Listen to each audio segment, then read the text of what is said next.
Hello everyone, welcome to the channel. Today I thought I would share with you some good motorcycling reads. It would help you get through Christmas and the dark nights that we have in the UK. The first book that I wanted to talk about is a pretty good one. It's called One Man Caravan and it was done and written by Robert Edison.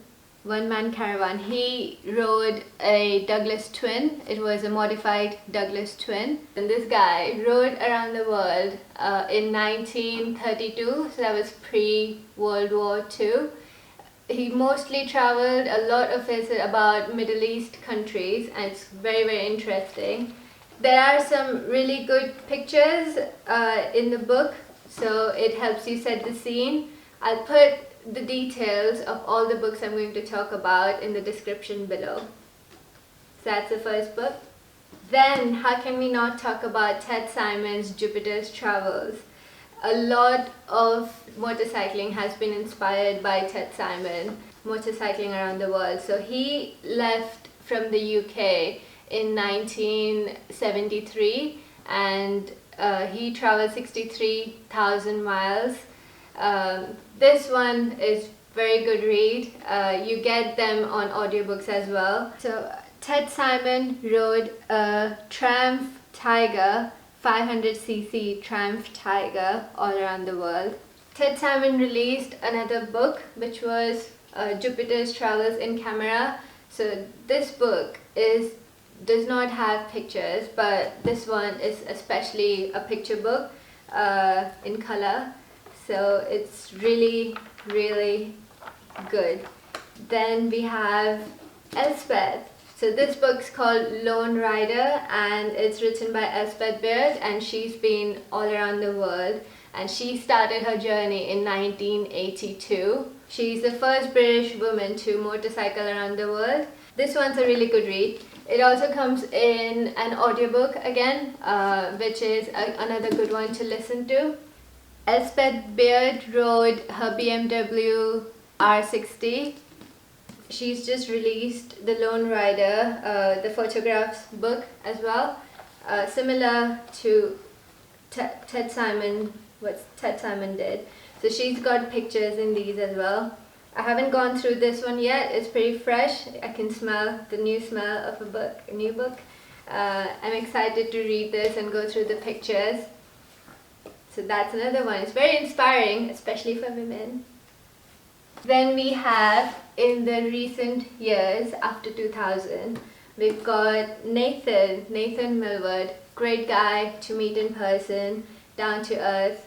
So he rode from Sydney to London and he's got a book out. There's some pictures there at the end. Yeah, they are at the end. This is a really good read, easy read, and just interesting of his life story and his inspiration to go traveling.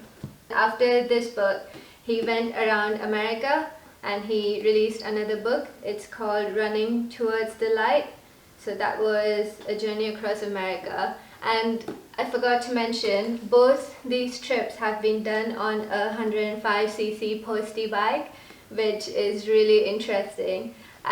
I wish Ed March would come out with a book as well because he rode a C90 all around the world, so that'd be quite interesting as well. But this shows that you don't need a big machine and spend lots of money to go traveling. If you like to travel and explore, you can do it any way you like. You can just do you.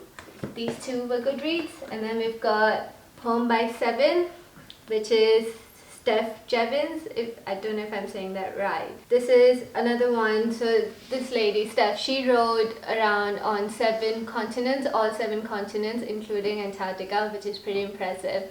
And she describes her trip and again her life story, her inspiration to do this, and how it helped her in life to be where she is now.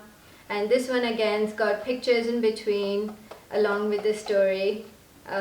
Very good read. I finished this in a week, I think. I really enjoyed it.